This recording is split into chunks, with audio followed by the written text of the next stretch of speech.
Hi, this is Melinda Stahl from evolvefarming.com. I'm here at Squibbage Farms. Today is a harvest day. We're finishing up harvesting some of our spare roosters and drake ducks. I wanted to talk a little bit about Homesteaders of America.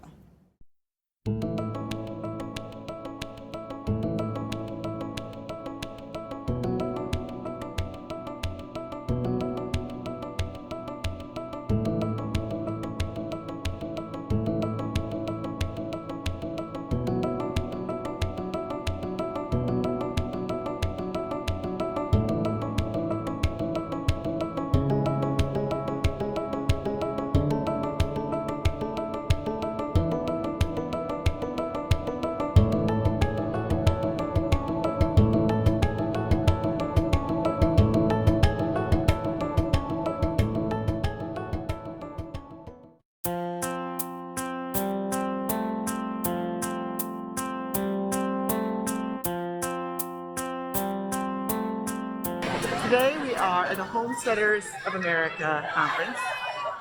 It's packed. They clearly are a little stunned by the turnout, but it's kind of fun. Even though we were stuck in the car for hours, it's kind of fun to see so many people coming together to learn about how to do things the way we did it for the last 200 years. I'll talk a little bit about my experience this fall going to the Homesteaders of America conference, and it was amazing. Really great experience. Learned lots of things, but saw lots of amazing people. It was kind of one of those experiences that I found in my crazy nerdy fandoms where you're like, oh wow, these are my people. It did feel that way, and that was really cool. As a somewhat evolved farmer, I'm going to mention that I did find the fact that of the, I don't know how many thousands of people were there, there's only a handful of us that were masked. And that was a little bit odd for me because a lot of the people that were there were talking about specifically homesteading because of health issues. And so I don't really understand why you would want to go to a homesteading event like that because you're worried about things like, lung diseases and stuff, and then not mask during the middle of an epidemic. I don't want to see the downside. But if you were there, you might remember us because I was one of the 9 people that was masked the entire weekend because I work with older people and I have older parents, and even though I'm vaccinated, I wanted to make sure I didn't either pick something up or, heaven forbid, have picked something up traveling there and then, spread it to others that were there. So I was one of the crazy people that was masked. Matter of fact, if you follow Justin Rhodes in his video, I think we were fist bumping and I was masked. But anyway, really a great experience. It was really fun going to the seminars, seeing all the people, seeing the different ways of doing things. I was really motivated by it, came away from that weekend with lots of ideas about how I want to do things a little bit differently on my homestead/farm. For those of you that don't know, Squibbage Farms, we are right now basically a homestead, but trying to move towards a sustaining farm. Using permaculture technique. So the farm that this is being videotaped on right now is about a little less than 10 acres, and we also have some land in central Ohio that's around 20 acres. So I want to talk about the Homesteaders of America. There's another seminar that's going to take place this winter on basically making your homestead more profitable or into a business. I'm really excited about that. I think we're going to be doing that online this winter.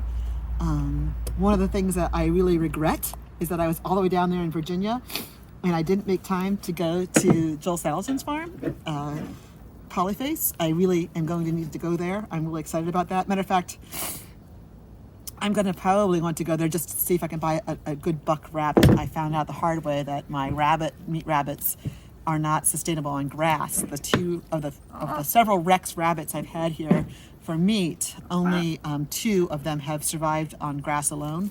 So I'm going to need to change things up a little bit that way. Let's see what else was my big takeaway. I enjoyed the farming with horses part. I do have a draft horse here that I use. I've had Percherons in the past. I right now just have a Halflinger pony. Was really excited to see the ideas and the people that were interested in that.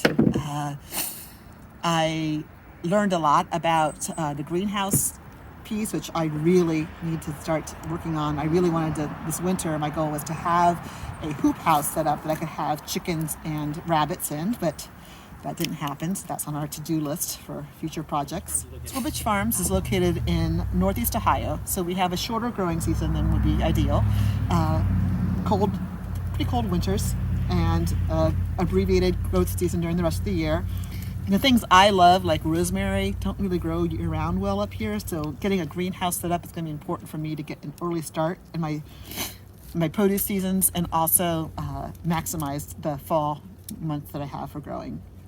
So I'm really excited about getting a hoop house, at least for like chickens and rabbits, that together by next year.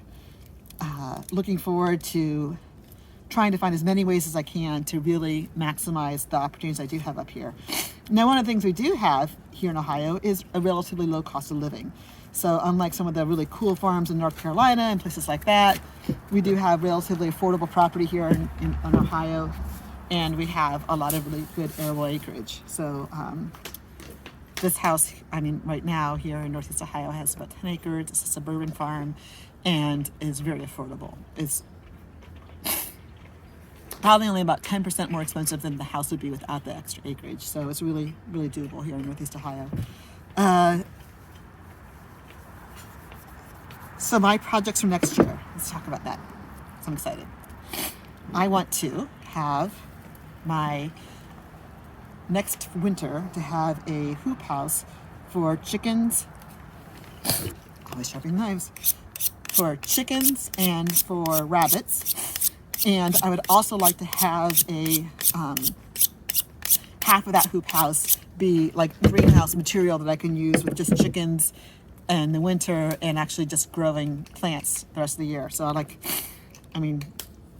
if you're going to be raising your own chickens that you can smoke in your smoker, and turkeys, then you really want to be able to have some fresh tomatoes as long as possible, so you can have those amazing smoked turkey or chicken tomato panini sandwiches. Really, that's what life's about. Basil. I really don't know why anyone would not have basil year round. I would also like to have, by next year, a established feeder pigs. I'll probably be buying those for a while from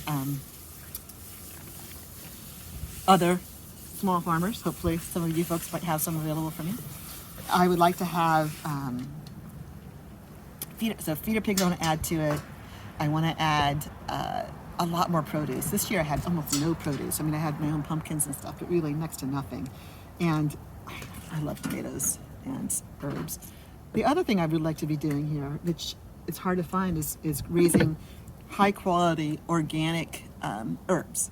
My sister-in-law had a baby a couple years ago and needed to have some herbal assistance in their milk, and there was just no sources of things that are so simple, like thistle. It goes everywhere. It's on the side of roads, which is a gross place to get it, of course. But I want to apologize for the sniffles. It's cold and my nose is running and it's gross, and I apologize.